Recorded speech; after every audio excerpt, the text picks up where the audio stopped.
are listening to a free version of the Majority Report with Sam Steeder. To support the show and get another 15 minutes of daily program, go to majority.fm, please. The Majority Report with Sam Steeder. It is Monday, April 29th, 2019. My name is Sam Steeder. This is the 5-time award-winning Majority Report.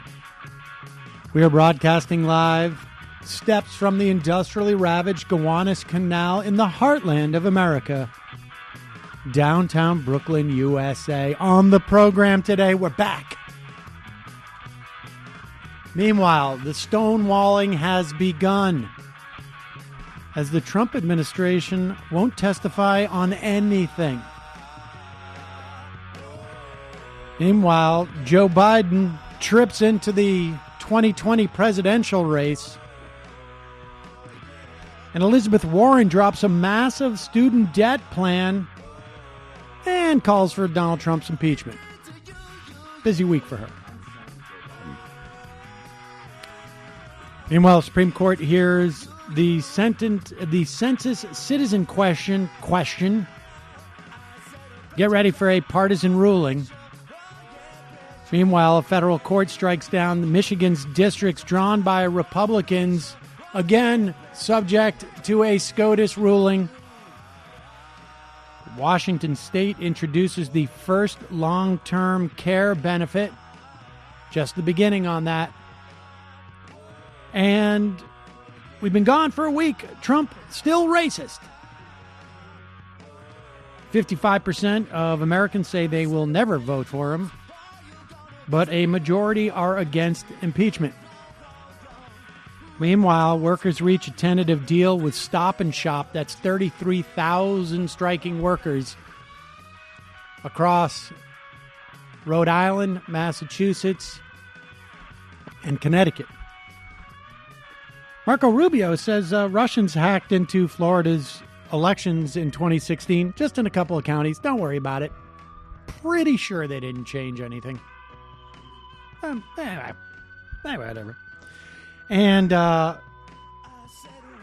Medicare for All will get a hearing this week, as will Bill Barr get another hearing this week. Terror attacks in California leave one shot dead in a synagogue. In a separate attack in California, 8 injured in a car attack seeking to kill Muslims. And, of course, 250 dead, 500 injured in Sri Lanka. Socialist strength and hold in Spain. Lula gets an interview in Brazil, his first in prison. The NRA is in crisis. And lastly, incarceration rates drop in this country. Some good news. You're welcome. There you go. All that and more on today's Majority Report. Yes, we are back. I hope that you enjoyed the interviews that we ran during the course of the week. Don't sleep on those, folks. We pick some very good interviews for the week that we're off because we know that people love our liveness. Some meaty nonfiction. That's how I like to think of the interviews we do on vacation. Right. It's got a bit more nutritional value in the long term. It'll stay with you like a probiotic. Right. Maybe we should get the marketing team to work on some of this. I thought that was the marketing team. I was going to say, maybe we need a new marketing team. Brendan has a very health-centric view of the world. I respect it. But do not sleep on those, folks. Go check them out. And as always, you can support this program by becoming a member at Join the Majority Report. During vacation, we end up losing a couple of members, and I forgot to pitch it during that week. So if you've been thinking about becoming a member, now's the time to join. Head over to jointhemajority.com. We have so many plans for the future, and we always have plans for the future. Let's start, though, with something that is in the past, and that was Meghan McCain on This Week, ABC's This Week. Now, I know you're asking yourself, wait a second. This Week is supposed to be a network news show where you would you would either interview politicians or newsmakers or someone who really has a strong sense of what's going on in terms of politics. Now, I understand Meghan McCain is on The View because The View is supposed to be about people who don't know anything about anything but have opinions about it. And that's fine. I mean, everybody has an opinion. Everybody. And it's interesting to hear people who are not like experts on stuff, but may read into stuff a little bit, share their opinions. It's The View. That's the nature of it. The View. That's why they call it The View. And so, yeah, it makes sense for Meghan McCain, who is about as not expert at anything. Doesn't seem to be, I mean, I've had a personal experience with her. She seemed perfectly nice in that narrow context of which we related, but it was a trivia style show. Have I got news for you? Like a low threshold and not great at it. I don't judge people that way. I'm just saying that was my assessment. Pertinent information for this because she's now on a network news show pontificating, saying some of the stupidest stuff. If it wasn't so really, in many respects, offensive, it would be just stupid.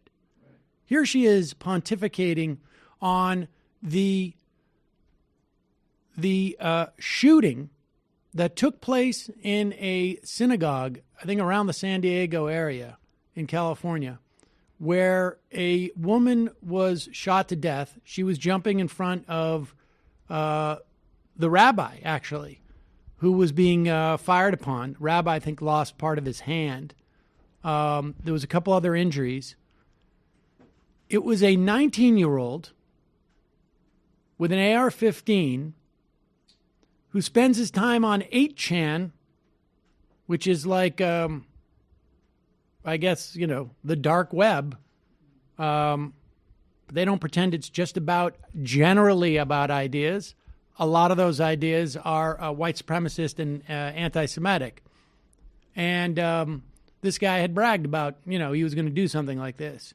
And he had done it timed within, 6 months to the date of the Pittsburgh shooting. And was inspired by the Christchurch shooting.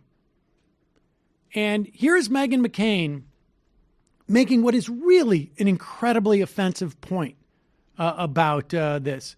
Really having to make it about somehow both sides. Much more quickly than they could with Christchurch, but that is a real issue. Yeah, and one that I think that Silicon Valley should have their feet held to the fire. I do think when we're having conversations about anti-Semitism, we should be looking at the most extreme on both sides. And I would bring up Congresswoman Ilhan Omar and some of her comments that got so much attention. And in my opinion, Nancy Pelosi wasn't hard enough in her response to her, trafficking in anti-Semitic language, talking about all about the Benjamins and how Jewish people had hypnotized the world. So I think when you're talking about rhetoric and you want to talk about President Trump, and by the way, I agree that he needs to have his feet held to the fire as well, but we're talking about it on both sides of the aisle as well. Okay, pause it. Now, let's just take the low-hanging fruit here. The idea that Ilhan Omar was in any way inspiring a white supremacist to do anything is laughable on its face. But Meghan McCain also lied about what Ilhan Omar said in that quote. She never said anything about the Jews.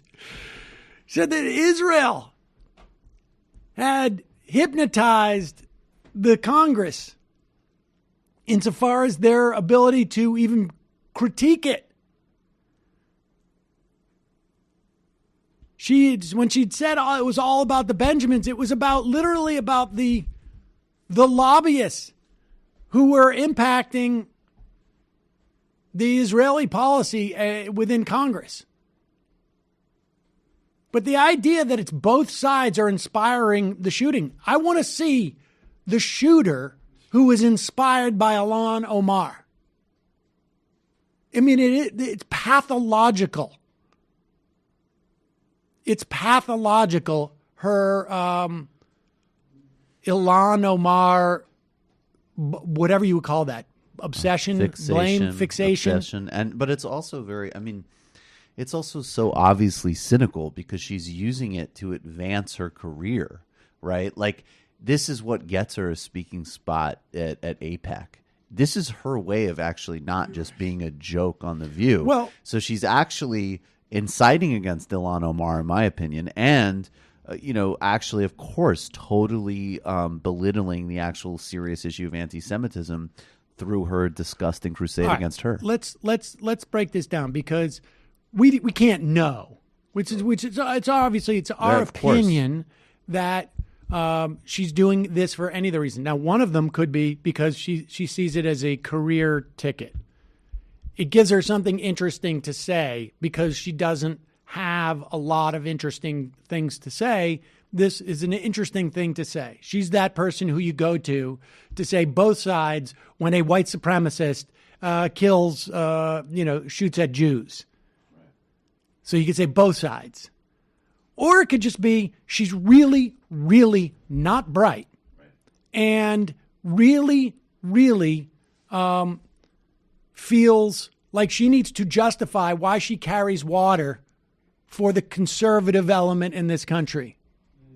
And it's really more about her wondering if there is she's aligned with people who may be problematic. Or it could be she also has a problem with Muslims. I mean, it could be any of those things. And I think we should, just to be fair, note that lack of intelligence is not mutually exclusive to any of these answers.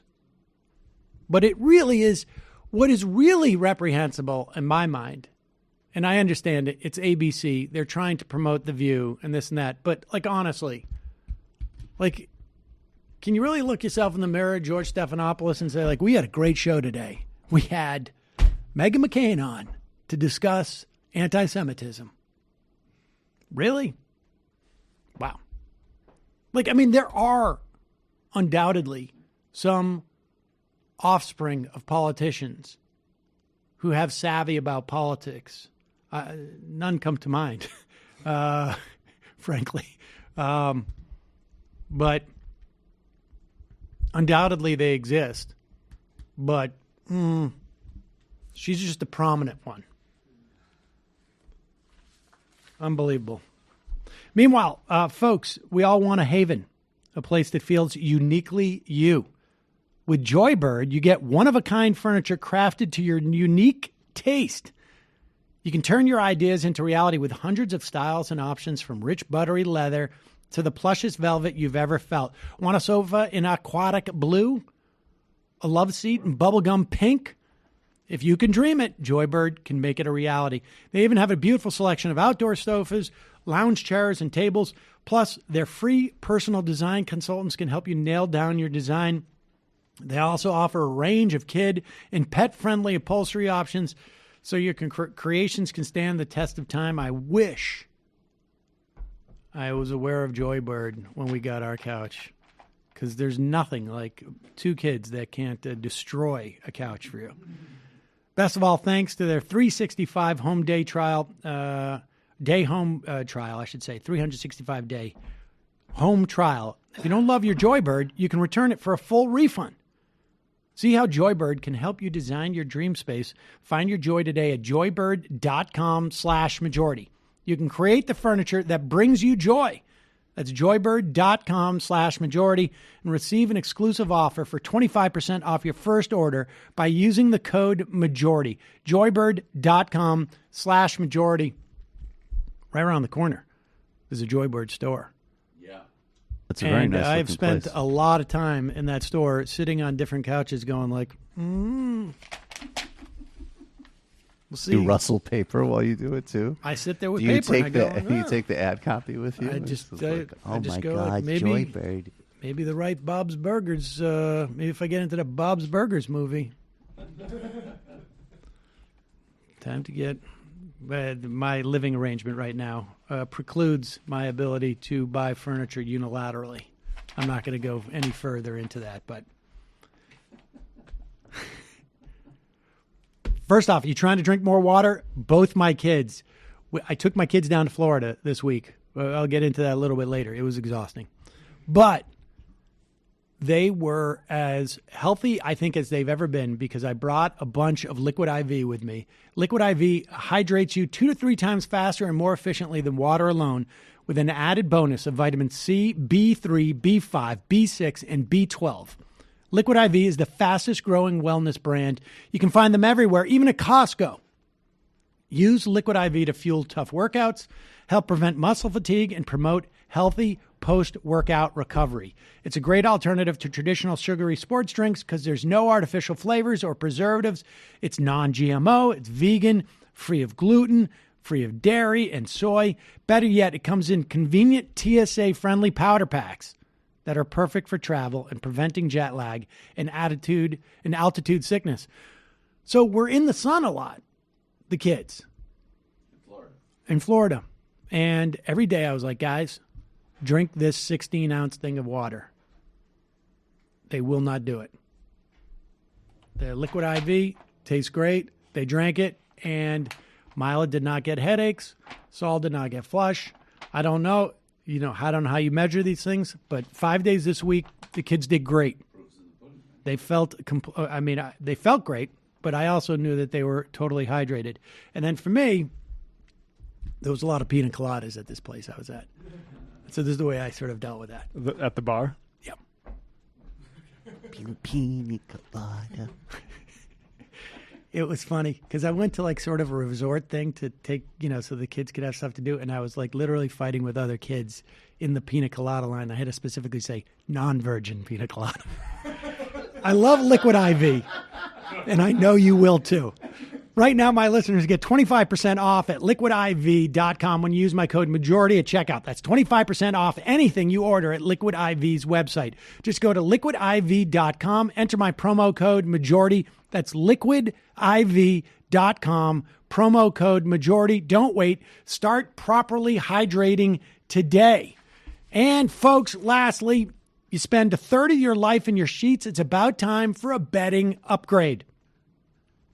Named the winner of the best online bedding category by Good Housekeeping, Brooklinen has more than 35,000 five-star reviews. I will tell you right now, I don't know which number mine is, but one of them is mine. This is because by eliminating the middleman, working directly with manufacturers and customers, Brooklinen offers luxury sheets without the luxury markup. And with over 25 colors and patterns, these sheets don't just feel great, they look great too. Okay, so for me, I'm totally in on the pinstripe. That's what I've decided. I'm going to totally pinstripe it. And I now have the slate, the navy. I don't know if they offer those anymore, but they also have one that's like a sort of like a pumpkin color.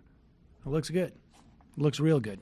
I love it. I've told everybody this before, but I get the, I think they call it percale. Whatever. They have 2 different types. And you can get the classic sort of crispy, clean, cool cotton ones. That's the ones I do. You don't have to. I'm just saying. You're free to choose. Free to choose. My Brooklinen sheets are the best, most comfortable sheets I have ever slept on. And now it's time for your upgrade. Brooklinen.com has an exclusive offer for just my listeners. Get 10% off your first order and free shipping when you use promo code majority at brooklinen.com. Brooklinen's so confident in their product that all their sheets, comforters, and towels come with a lifetime warranty. And I will tell you something.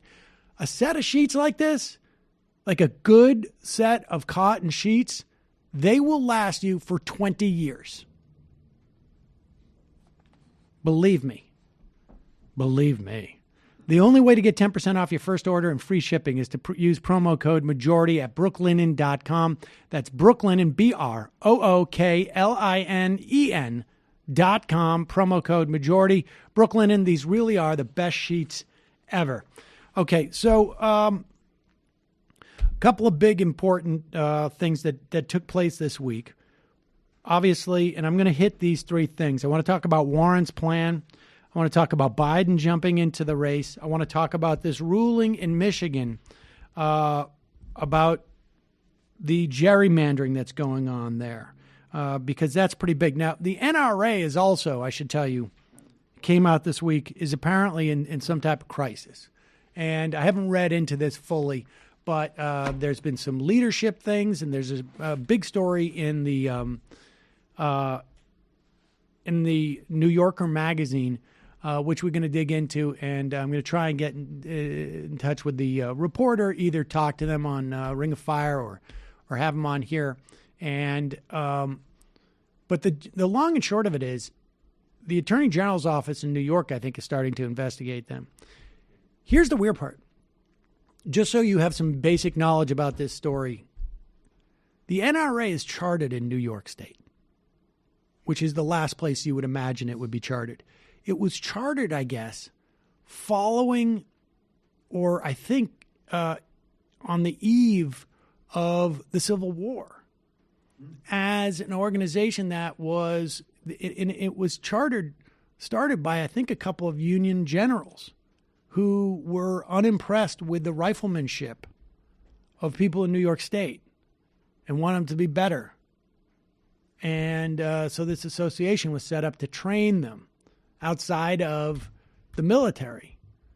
And so it's in New York State. And so this means they are subject to investigations from the New York State Attorney General. Not good. Not good.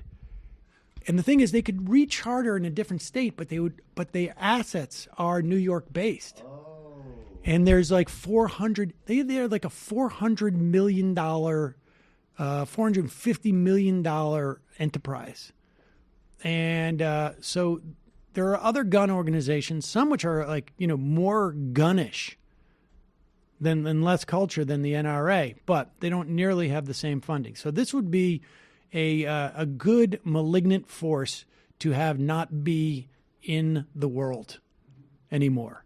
So we will talk more about this going forward, but I just wanted to give you some of those basic facts so that you know. So let's talk about Joe Biden. This guy, we didn't pull that tweet that I saw. I tried to stay off of Twitter over the vacation. My whole plan was to go to this resorty place where they have programs for the kids, and I could put the kids in at 9 in the morning, and they're like, see you guys at 3:30 or 4. Dad's gonna read a book, and that didn't work. You didn't get any reading done? I'd never had more than 4 minutes, contiguous minutes of solitude and over the course of 16 hours a day. It was the most exhausting thing. We had a great time. I love being with my kids, and that was fun, but it was exhausting. So all I could do was to escape was to look at political Twitter. That was, yeah, I need another vacation. But so I see this and this was, I guess this was maybe this was just a couple of days ago. Maybe it was Friday. Yeah. And I guess it was at night, so we were maybe traveling at this point. And Jen Psaki, who is a mom, and she's a vice president at the Carnegie Endowment. She's a CNN contributor. She's at We Advisors. I'm just looking at her. And National Security Action, former White House comms chief, former State Department spokesperson. And this is the tweet that she had. Now, I don't know if you're aware of this, but there's a lot of issues that Joe Biden has around women. The touchy thing and getting into people's personal space. I think that's indicative of a guy who doesn't feel like he has any boundaries, who is really very cocksure of himself. And that is something that is, it helps to be a white guy who's been in the Senate for 40 years or whatever it is, to have that sense hey, there's no one's personal space. I don't even have to contemplate the idea of personal space. And of course, you don't think that. Being a white guy who's been in the Senate for 40 years is, they say he's never having to say sorry. It's never having to think about other people, right? So it becomes super easy for you to say, oh, I'm going to have my people float that Stacey Abrams is going to be my VP candidate because that's going to help me.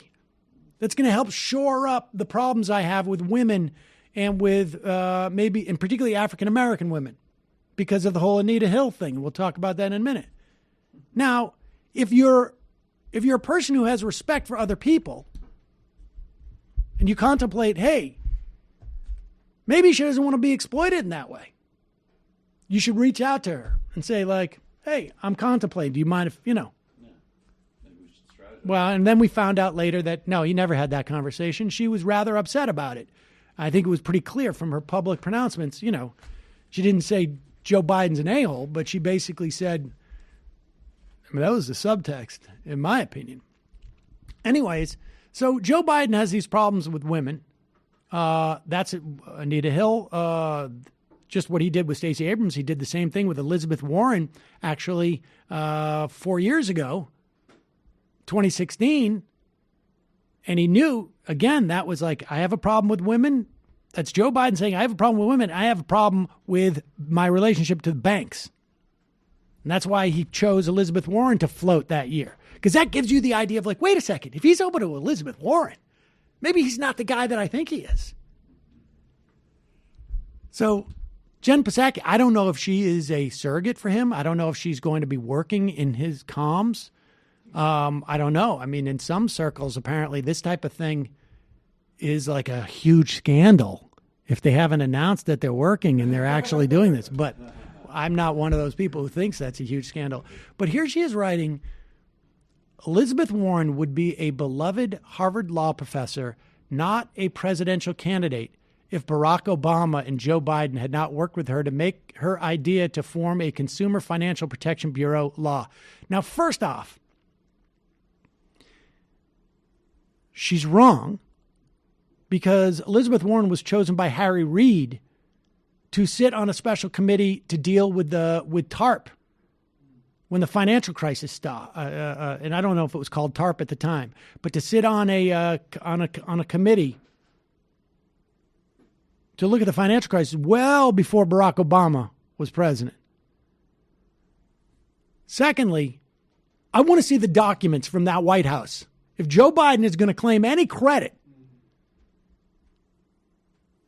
for putting for choosing Elizabeth Warren, Joe Biden, who they used to call Senator from MBNA. This is a guy who has been in the banking industry. Now, look, does that make you a horrible person? Well, I mean, in my opinion, yeah, not great. But for most people, I don't. That's fine. But Joe Biden is the reason why the bankruptcy law does not allow for kids to get out of student debt or students in bankruptcy. Joe Biden protected the credit card industry in terms of their protections from people who couldn't afford to pay their credit card bills. That's just who Joe Biden is. And if he wants to claim credit for putting Elizabeth Warren on the Consumer Financial Protection Bureau, I want to see the documents on that. But lastly, are we going to now analyze Joe Biden? The only reason why Joe Biden can even contemplate running for president a third time after his massive losses is because Barack Obama made him vice president. And I mean, is that going to be the center of his campaign? Is that the way that everybody's going to assess that Joe Biden would just be another aged guy in the Senate at this point? Maybe he would have been challenged by now. A Neil Kinnock plagiarist. Exactly. Top line for him, Neil Kinnock plagiarist. I mean, honestly, absolutely. You would never hear anybody say that about Joe Biden, even though nothing could be closer to the truth. And of course, I mean, we don't know what Biden's role. I agree with you. I'd love to see that documentation. We do know that she came to national prominence battling this grotesque bankruptcy bill. Oh yeah, yeah. That is actually the real reason that she isn't just a quote unquote beloved Harvard professor, right. Because she was a national academic and activist against this atrocious piece of legislation that Joe Biden was the prime architect of. But now what that tweeter, I can't remember her name, is, again, she is doing, you'll recall, how did Scott Brown run against her? Professor. Okay? She is diminishing what Warren has done in creating the most durable, aggressive, what people consider the best government agency we have, set up in such a way that the Republicans can't unwind it, and like they've tried to unwind just about everything else. And there's a little pat on the head, and they send a woman out to do this because at least they have the sensitivity to realize that if they had a male spokesperson do this, they could never get away with it. But make no mistake about it. It is just as demeaning, misogynist, sexist as it would be if a guy was sent out to do it. It's just a little bit more cynical. It really is, I mean, stunning. I'm surprised that hasn't gotten a lot more attention. A lot more attention. Here is Joe Biden talking about complaining about the bankruptcy bill and how too many people are getting a free ride in this thing. An awful lot of people who are discharging debt who shouldn't, he said during a 2001 Senate hearing. Something is up. And that happened when the economy was booming, absolutely booming.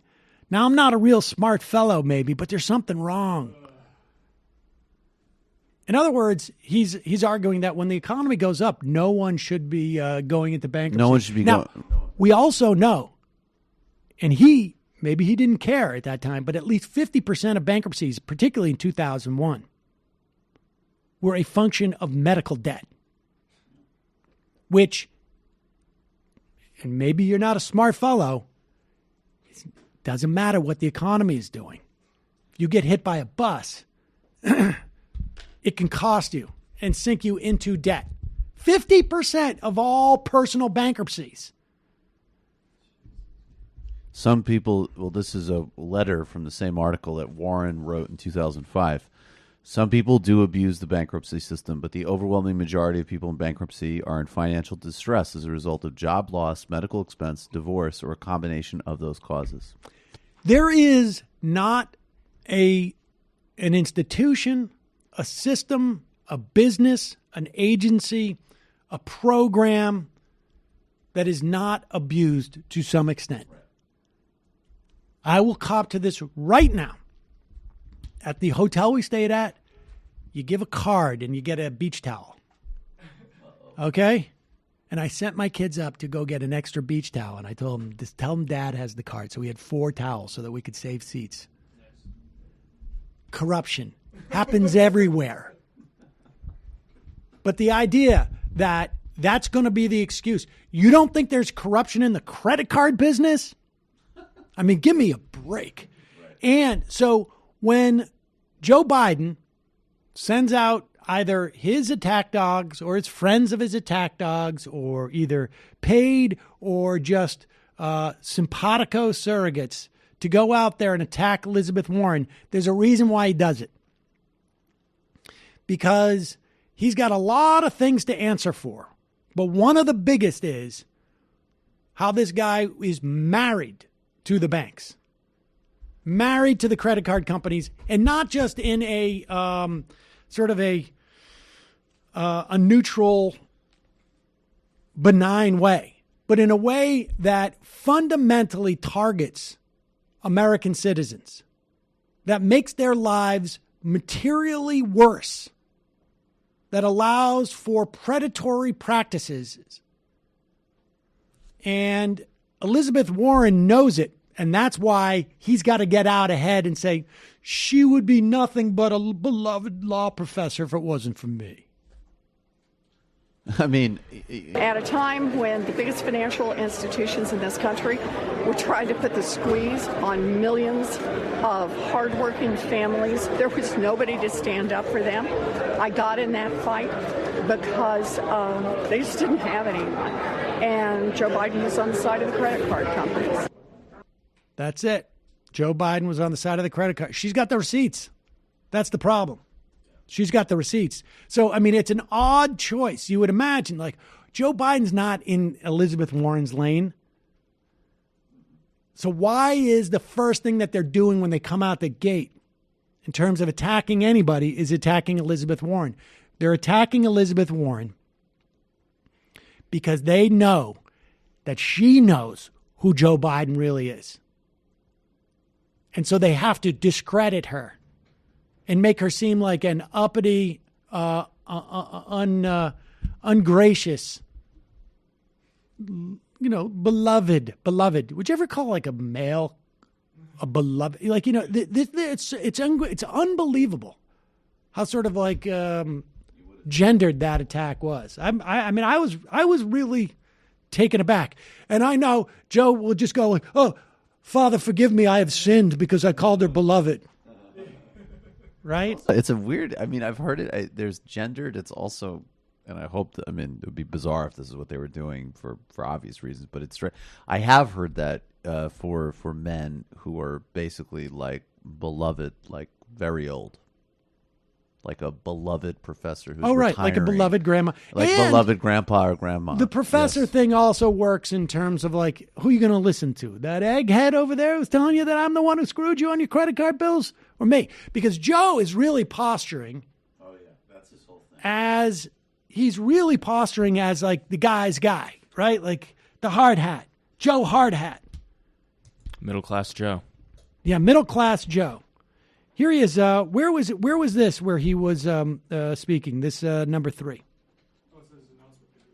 Oh, wait. Oh, this is the announcement video? Where did you do the today? All right, let's hear the announcement video. Today, he is in Pittsburgh talking to union guys. He is officially kicking off his campaign at the Teamsters Local 429 in Pittsburgh. Do you know where he was Thursday in the unofficial kickoff? He was in Philadelphia at a Comcast fundraiser. Now, aside from Comcast being a wretched company, there was a longtime Biden ally there bundling money, a guy named Stephen Kozin. This comes from Eric Levitz in New York Magazine. Kozin is the chairman of Kozin O'Connor. That is a big law firm. Do they help people recover from bankruptcies and medical debts? Do you know they provide what? a social service? You know what? They don't. Oh, it's surprising. Mike Elk over at the Payday Report, noted on Wednesday that if you go to Kozin O'Connor's website, they have a breakdown of what they do for their clients. Labor relations and disputes. So in other words, you got to imagine Joe Hardhat, his best bud, probably protects unions, fights on behalf of unions. And, oh, wait a second. Ooh, no, actually, this is weird. It's the opposite. Kozin O'Connor represents a broad spectrum of private and public sector employers in labor relations and disputes. In other words, they fight against unions. For our unionized clients, we handle unfair labor practice proceedings in grievance arbitrations, negotiate individual and multi-employer collective bargaining agreements, prepare for and respond to picket lines, strikes, lockouts, and other economic campaigns, and work with employers during union election campaigns. Help them more effectively establish unions in a hostile corporate environment? Right. We also help employers avoid unionization through positive employee relations and regain non-union status when employees indicate they no longer wish to be union represented. So in other words, they're a union-busting law firm. Scranton Joe. Bankruptcy. Joe. I want you to lose your life because you got hit by a car, and I hang around with some of the scummiest law firms on planet Earth. But hold on. He also likes to write and script. Here we go. Here's his campaign video. Charlottesville, Virginia is home to the author of one of the great documents in human history. We know it by heart. We hold these truths to be self-evident, that all men are created equal, endowed by their Creator with certain inalienable rights. We've heard it so often, it's almost a cliche, but it's who we are. We haven't always lived up to these ideals. Jefferson himself didn't, but we have never before walked away from them. Charlottesville is also home to a defining moment for this nation in the last few years.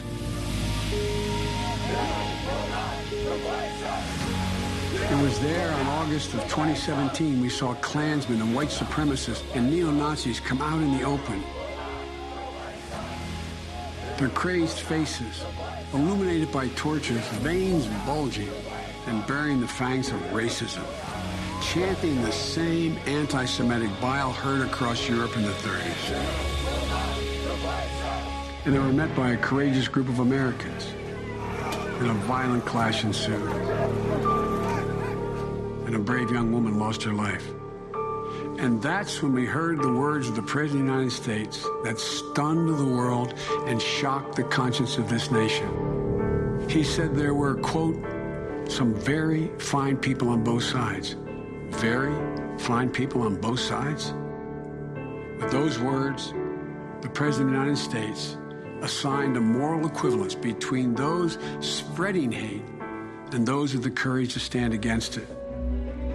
And in that moment, I knew the threat to this nation was unlike any I had ever seen in my lifetime. I wrote at the time that we're in the battle for the soul of this nation. Well, that's even more true today. We are in the battle for the soul of this nation. I believe history will look back on 4 years of this president and all he embraces as an aberrant moment in time. But if we give Donald Trump 8 years in the White House, he will forever and fundamentally alter the character of this nation, who we are. And I cannot stand by and watch that happen. The core values of this nation. Oh, God. I don't know. Here we go. I can't Come on, even, man. It's the montage now. I can't. Dude, I can't. hella silent, bro. But I want to How remind inspirational. I want to remind Joe Biden that one of the things that Donald Trump embraces is anti-unionism. That Joe Biden apparently has no problem at least accepting money from some of the biggest anti-union fighters in the country. One of the things that Donald Trump also embraces would be the harshest type of relationship between creditors and those in debt in this country, which apparently Joe Biden has a history of. Dismissive misogyny, acting as if women are simply props for you in some way, like Stacey Abrams or Elizabeth Warren, or frankly, Heather Heyer. Heather Heyer's mom does not appreciate her child being basically reduced to Joe Biden's pitch for why he should be president. Of course, it's never far from your mind and your heart. Did former VP Biden call you about this? I got a call from him yesterday at 4:30 in the afternoon. That was the first time I had ever spoken to Joe Biden or anybody related to his office or anything. What did he say? I was trying to remember how the conversation started. I remember we talked a lot about bereavement because, he's lost a son and a wife and daughter. And we talked about how forming a foundation helps you survive. But that's really all the kinds of things we talked about. I think he said something about I would have reached out sooner, but I wasn't sure how you would feel. And I commented, yes, I noticed you didn't mention her name because you hadn't contacted me.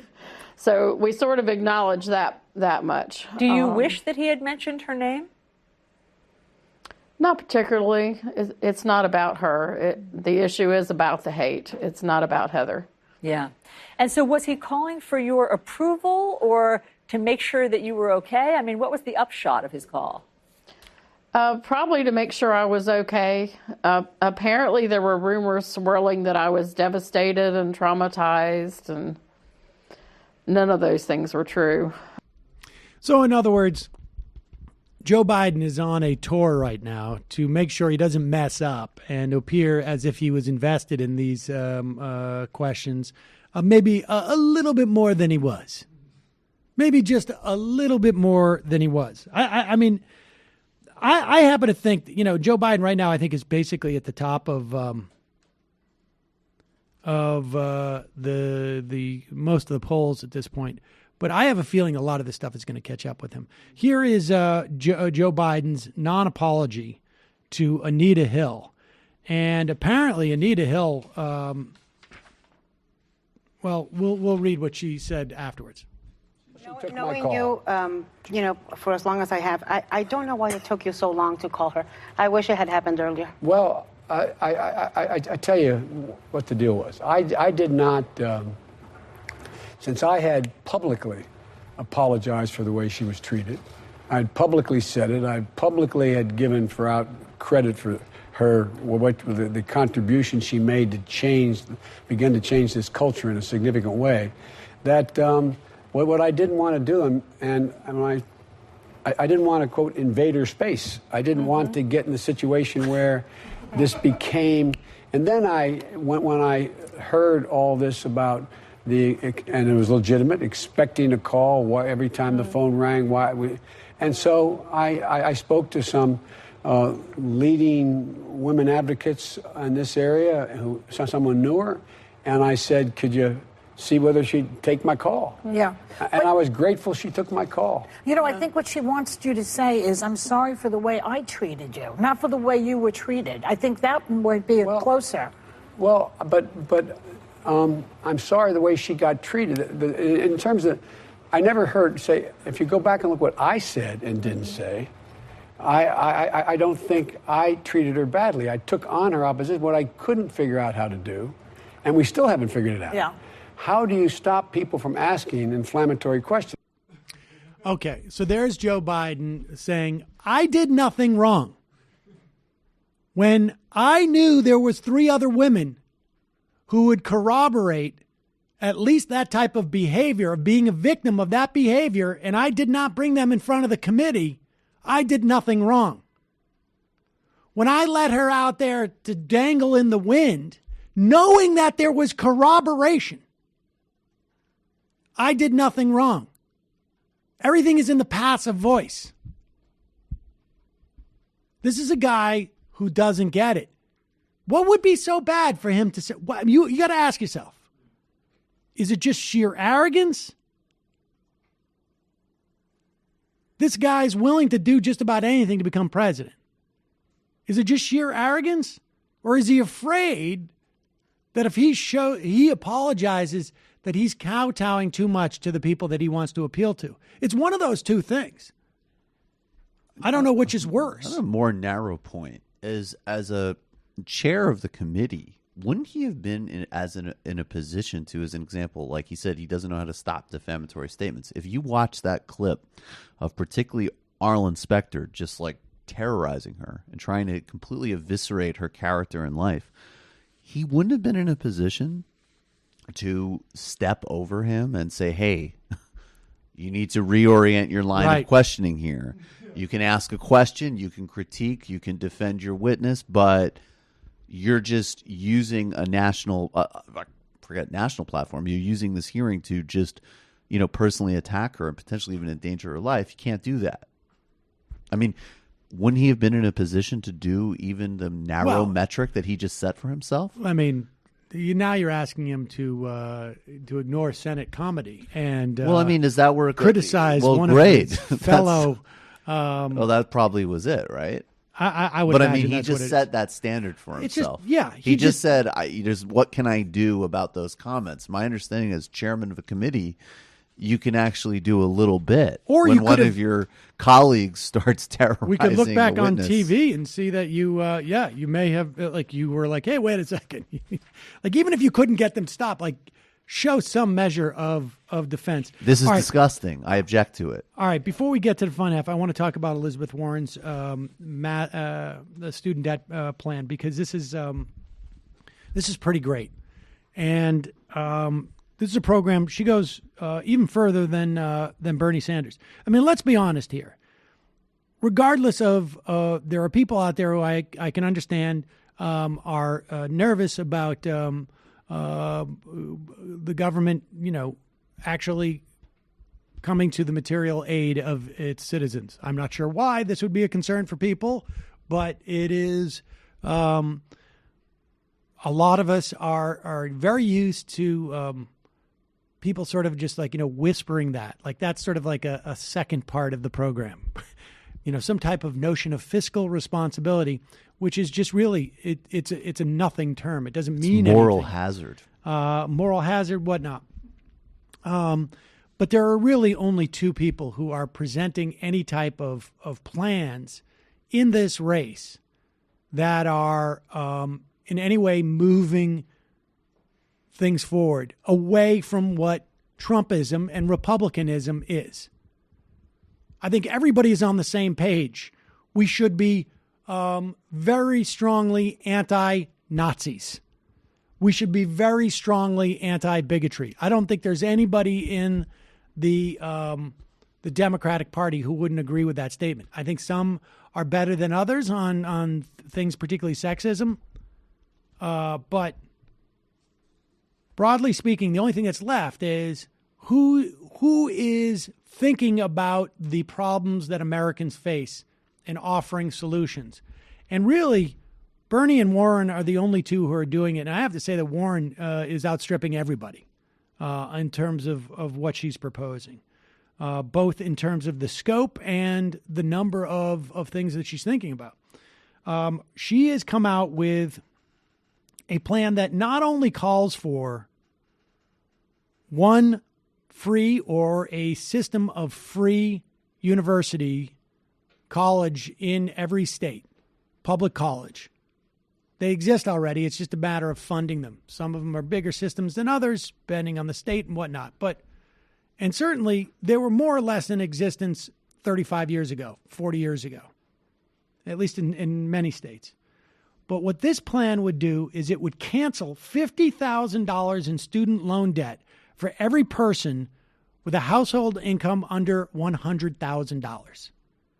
And then it's basically like a sliding scale.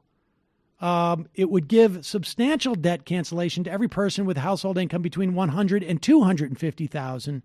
And anybody making over $250,000, it would not relieve their student debt. So it would basically take care of 90 to 95% of student debt in this country.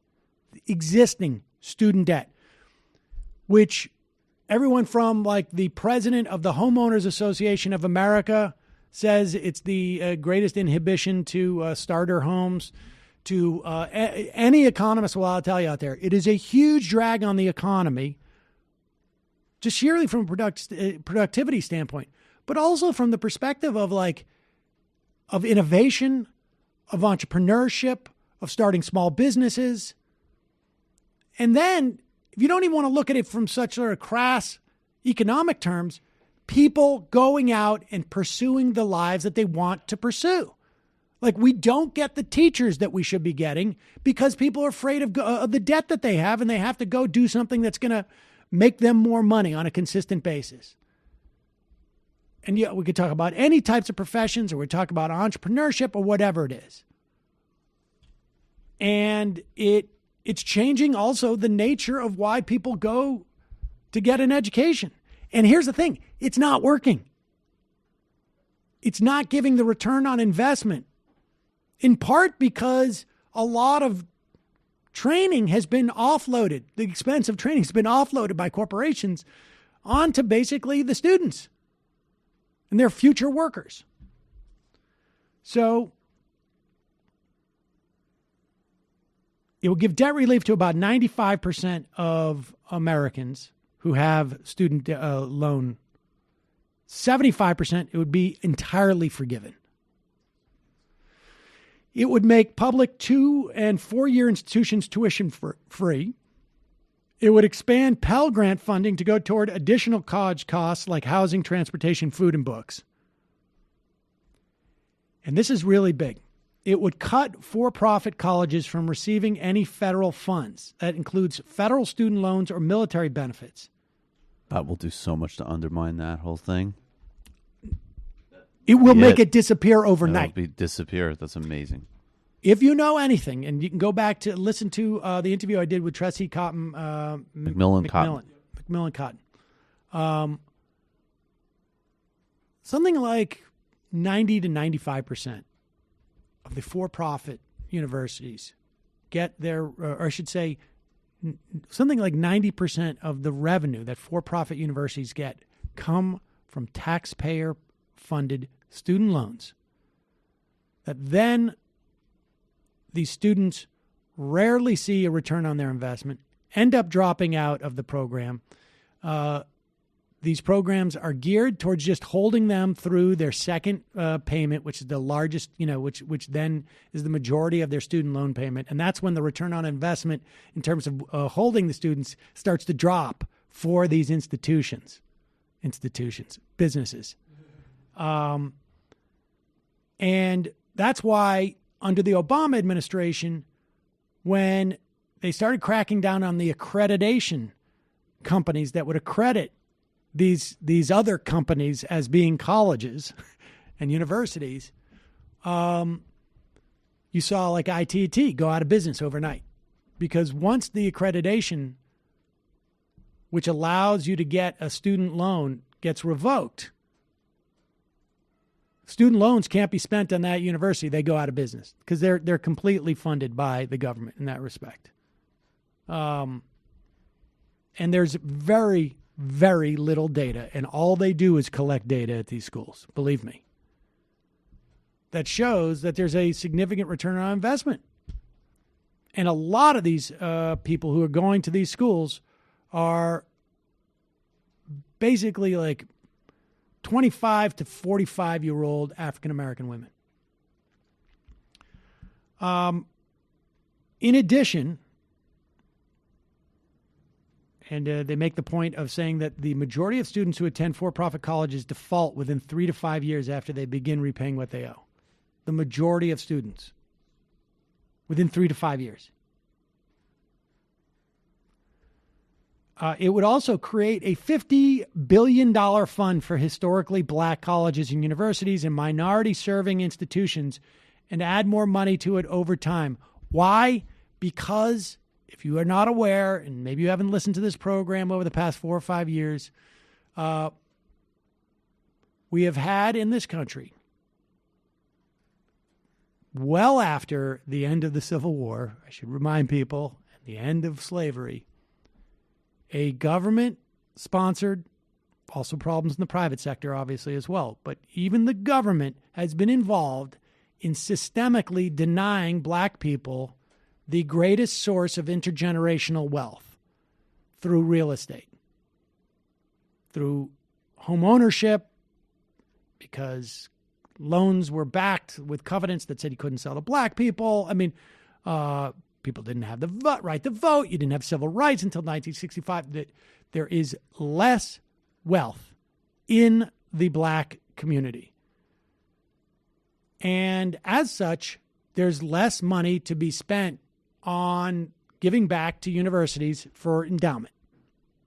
So the idea is shore up the endowments and the operating budgets of these colleges. By the way, if you're a white person and want to go to a HBCU, you can just do that. Yes. They allow that. That's true. Yes. This is very true. It's available to white people, too. You could, maybe, with the help of this program, get some financial aid from that university, from one of those historically black colleges provided by the government. Now, understand, you'd still have financial aid. You'd still have just as many private colleges as you have now. I would contend that you would see prices begin to flatten. I don't know if they would drop, but the rate of increase would stop, because if people have an option, a solid option that is going to be no cost, you're going to start to see a lot more low-cost options, too. It's going to decrease the pressure You still may have some Pell Grants and this and that to go to other universities if you want. You still probably would have college loans that might be available in some fashion or another. Maybe government loans, maybe private ones. I'm not sure. If you want to go to a university that is not free or whatnot, there'll be options. Now, where does the money come from? Well, we could just print it. But Elizabeth Warren understands that there are people who are concerned that we need to have pay-fors. She has a proposed tax on America's ultramillionaires and billionaires, which includes the 75,000 wealthiest families in the country. 75,000. Those making over $50 million. That's nuts. That's nuts. It would put an annual 2% tax on the wealth above $50 million and a 1% tax on wealth above $1 billion. Now I know. I hear everybody bitching now. It's like, what? Are you kidding me? I got to pay $1 million a year and I'm left with only $49 million in wealth as I'm generating God knows how much money. It's like, what's the point? I might as well just go on vacation. Stop working. Sure. So much, like I had all that planned. I was going to do all that. I think the max NBA contract is something like $35 million a year. I mean, it's just, I don't even know why, like, this is even, the idea that we don't already do this is just obscene. The Warren campaign estimates this would raise $2.75 trillion in revenue over 10 years, meaning her debt forgiveness and universal education would cost less than half of the total revenue raised. And that tax she proposes is so that she has created a fund to fund the many proposals that she's offering. The best argument I heard, and best as in the most laughable, was like, it's a slap in the face to people who've paid off their loans. Yep. You recall all the people who were upset during the Great Depression when the FDR supported mortgage payments? Slap in all the those face. People, slap in the face. And let this be a slap in the face for all those who've been financially responsible. Here's suckers. Here's a slap in the face. When I went to college, it was like $15,000 a year. Right. How about the slap in the face that's coming to me when I got to send my kid to college and it's $55,000 somebody a year? told me it was $75,000 to go to NYU. Yeah, well, I believe that. Yeah, NYU could be on the upper reaches of that racket. I was having this conversation with somebody and I was like, wait, what? What? Woke a mile up in a sweat. Oh, Dad, what is it? You're not going to NYU. Practice your goddamn singing. I'm already training Saul to fence. That's what I like. I read somewhere that like you get a fencing scholarship. That's a good obscure one. Exactly. Yep. You got to find Yep. something narrow. Yep. And he likes pirates. He should learn. He likes pirates. Fencing and like Ukrainian or something. Alternatively, Elizabeth Warren becomes president and she convinces the Senate. I mean, the beauty of these proposals, and obviously, you know, anybody can come up with any proposals as a presidential candidate, and they can't guarantee delivery. But it certainly enhances the chances that they'll get the delivery. And there's a lot of political scientific research, actually. It shows that presidential candidates deliver on most of their promises. And, you know, we have seen what a Republican Congress is willing to bend themselves into a pretzel to provide for Donald Trump, you know, everybody's going to wear their underwear on their outside, and only white people can drive, you know, pronouncements, essentially. But this is also, in the words of Bill Burton, forcing us to dare to something the imagination. And maybe we need a solution to it that risks the imagination of a new kind of possibility. Actually, I was thinking of the whole time you were explaining that excellent policy set of how upsetting it was going to be for Howard Schultz. Of course, not to read it. Like, he'll just read the headlines, but that's probably sent him into his own like emotional lather for a couple of days himself. I feel like the one under-examined part about Biden entering the race is where does Howard Schultz do now? Howard Schultz is going to I think he is this close to officially saying, well, look, remember that piece that came out in Politico a couple of months ago? The Wall Street guys said in that piece, they said the people that are not acceptable to them are Bernie Sanders and Elizabeth Warren. Everybody else is doable. I think Schultz is right on the verge of formally making that. I mean, that's obviously what his position is. Yes. Right. All right. Lastly, let's just check in on this Judge Napolitano, because obviously there was, and I'm still winding my way through the Mueller report.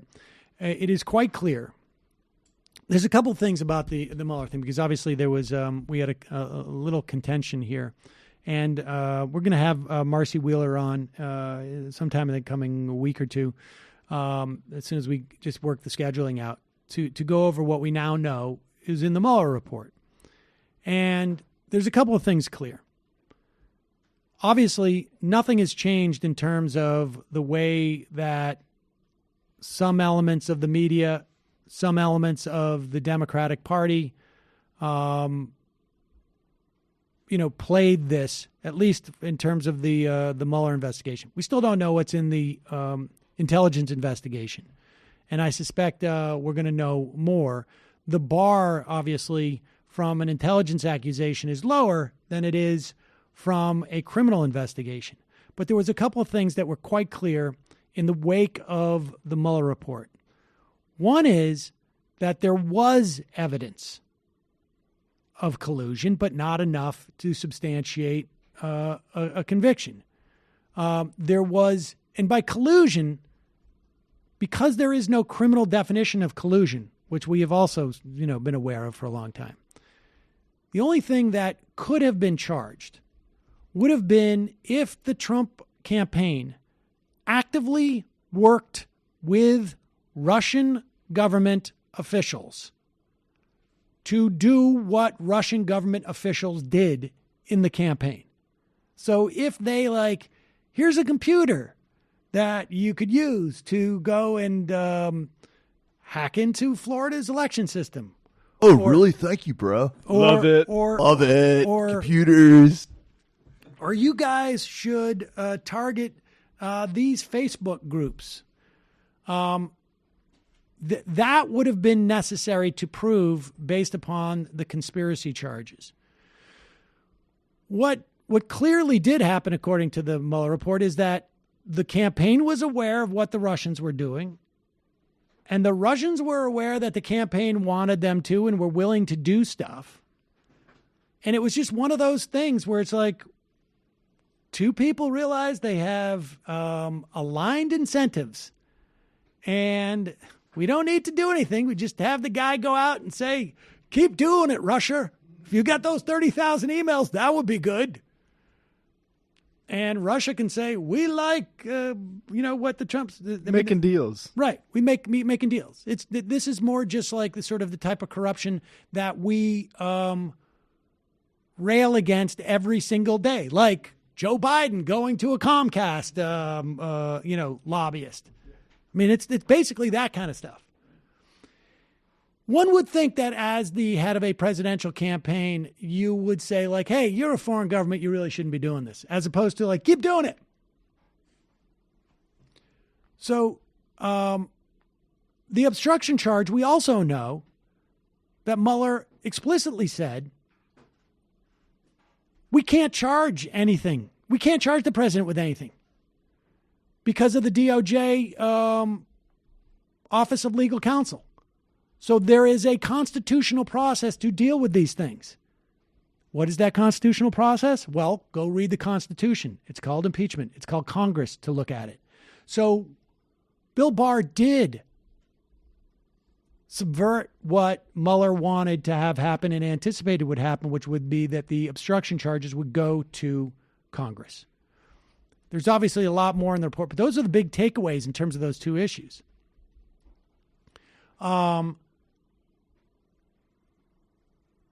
The other, in terms of the critiques, and I'm looking back to the, I wouldn't call what happened with Michael Tracy in any way enlightening, other than his, he was going to spend 10 minutes to tell me that he was agnostic about the starting of this investigation that he thinks is actually like World War III starting now. But if it was the case that Donald Trump was specifically acting more, belligerent towards Russia than necessary because of this pressure, because he was reacting to the pressure from the Mueller investigation, which he must have known would completely exonerate him because he knew that he didn't do anything, then I guess we would see, broader overtures or more peace now would be breaking out now that the public has exonerated him or in some way. The idea that this was a gift to Donald Trump, that Democrats and the news media gave Donald Trump an electoral gift, is not borne out by any of the data. Donald Trump's favorability rating is about as low as it's been. The number of people who would vote against him is about as high as it's been. The number of people who thinks he was lying about Russia and that this report makes him look bad is about as high as it could be. The idea that this was a gift to Donald Trump, if that's one of your talking points as to why there should have been nothing but skepticism around this investigation, I'm sorry, it just doesn't bear out. This investigation has uncovered a tremendous amount of corruption. This investigation would not have done so, likely, were it not for the premise in which it was launched. There wouldn't have been a special prosecutor. I mean, so it's uncovered a tremendous amount of corruption. It's also continuing to do so. There are many other investigations that were thrown out, that were basically placed out of this primary investigation. So if this investigation did not have happened, you would not have found these other investigations. You would not have had these other ongoing investigations.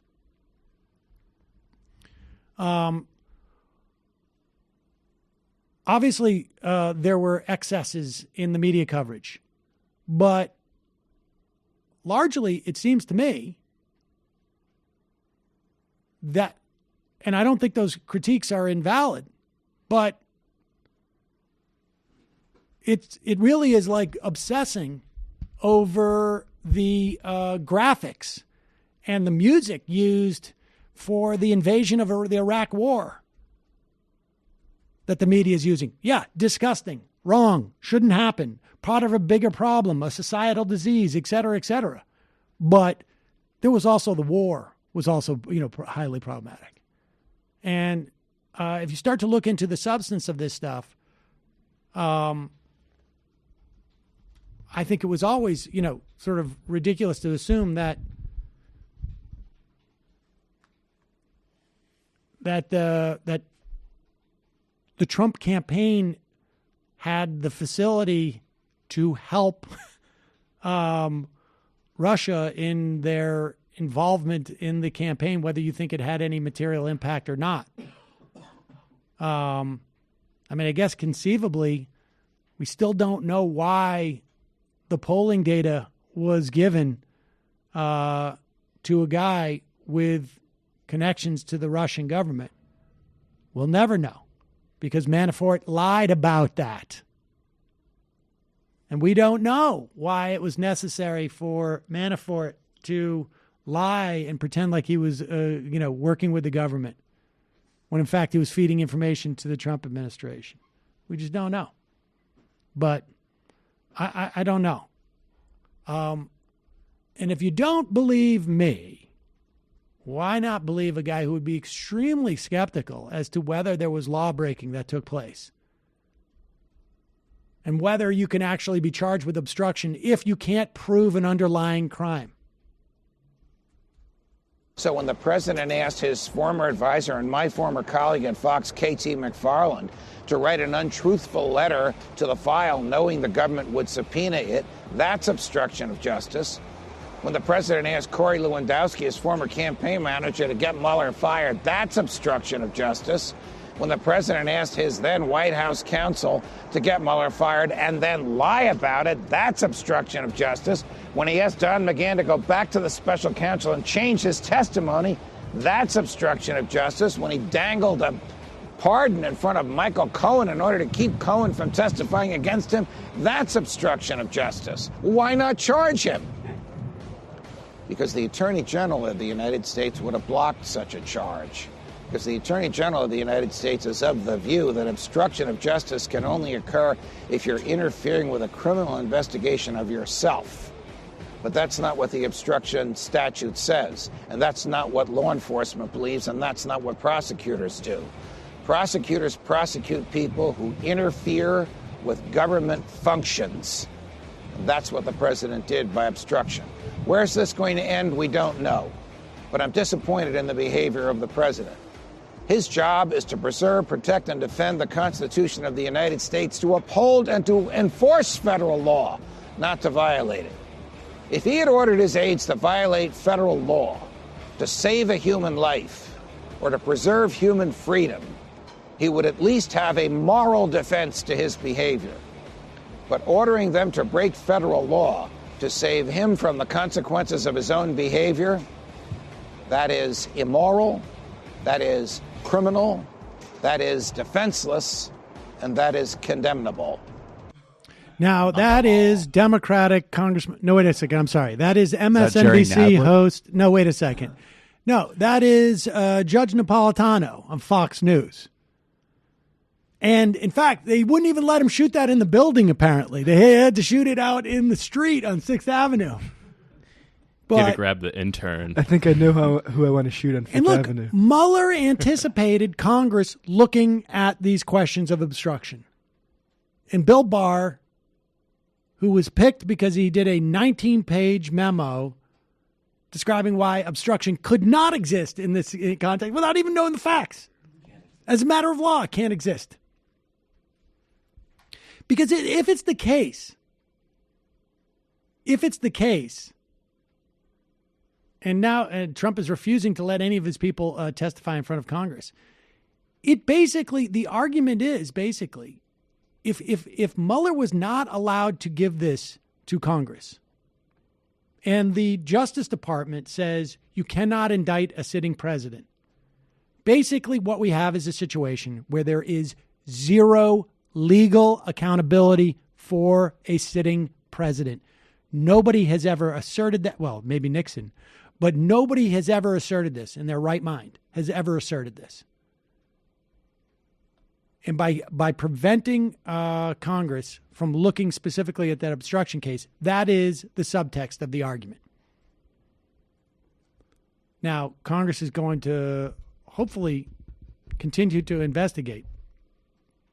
And I hope we get proceedings. I mean, look, impeachment is a process, right? Do I think they should have an impeachment vote anytime soon? No. And I think they should continue and investigate, because let the American public see really have a sense of what's going on. And see if they come around on impeachment, because it's a political process. And at the very least, holding them to account by investigating, making this stuff public. Personally, I am very much in favor of impeach the guy once he's out of office in 2020, 2021.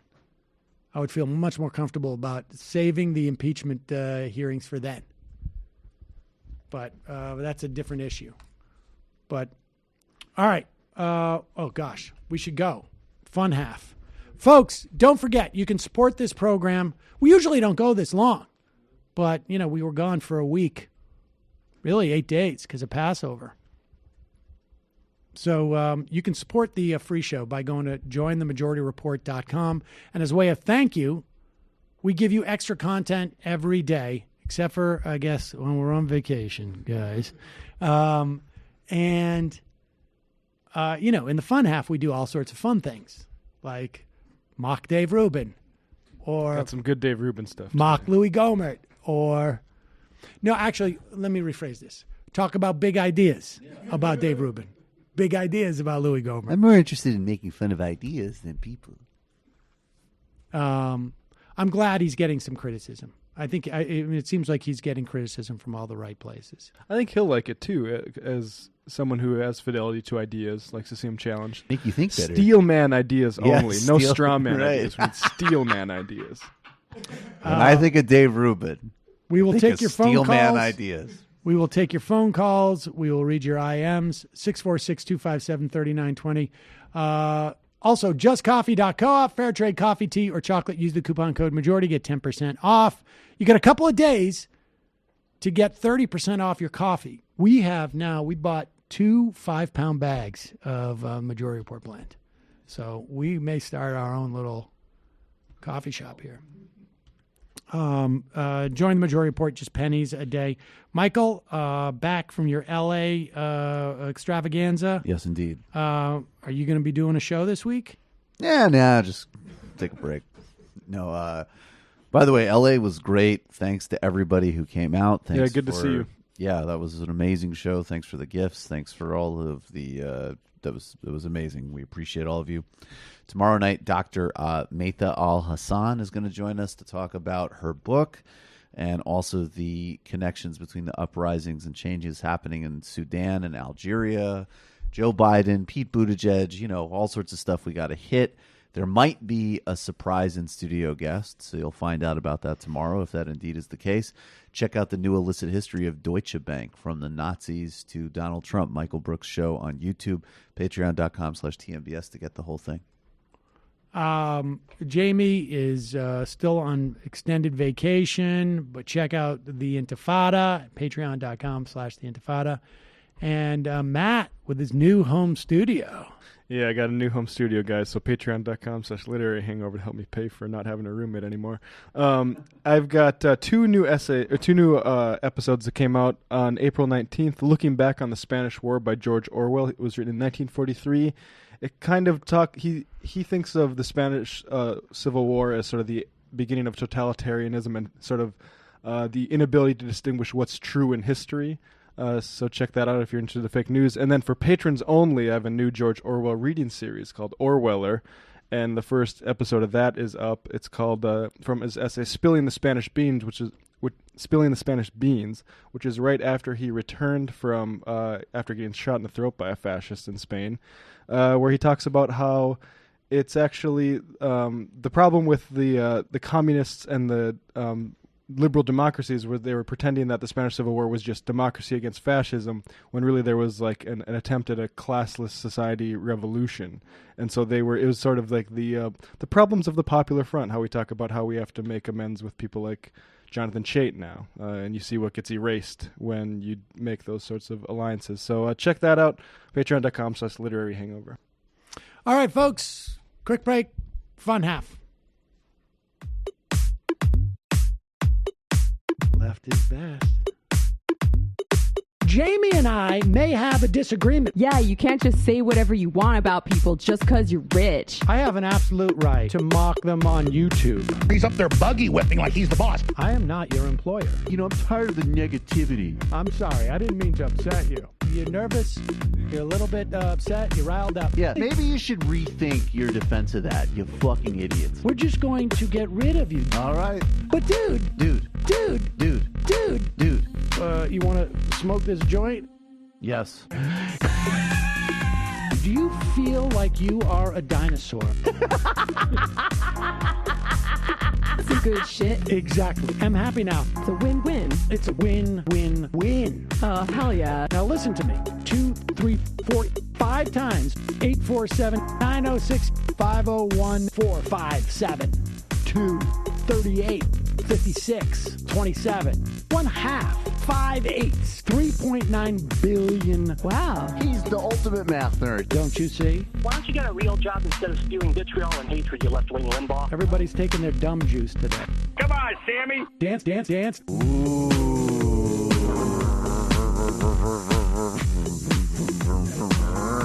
Rand Paul. I had my first post-coital scene with a woman. I'm hoping to add more moves to my repertoire. All I have is the dip and the swirl. Fine, we can double dip. Yes, this is a perfect moment. No.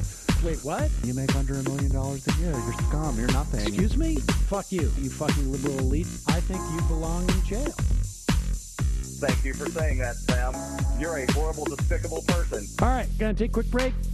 I want to take a moment to talk to some of the libertarians out there. Take whatever vehicle you want to drive to the library. What you're talking about is jibber jabber. Classic. I'm feeling more chill already. Good. Donald Trump can kiss all of our asses. Hey, Sam. Hey, Andy. You guys ready to do some evil? Hitler was such an idiot. That guy might be a Nazi. Agree. No. Death to America. You. Yes. Wow. Wow, that's weird. No way! Unbelievable. This guy's got a really good hook. Throw our hands up. Ooh. Wow. But Sam, I gotta get off. No worries. Let's. I want to just flesh this out a little bit. I mean, look, it's a free speech issue. If you don't like me... Hey, shut up! Thank you for calling into the Majority Report. Sam will be with you shortly.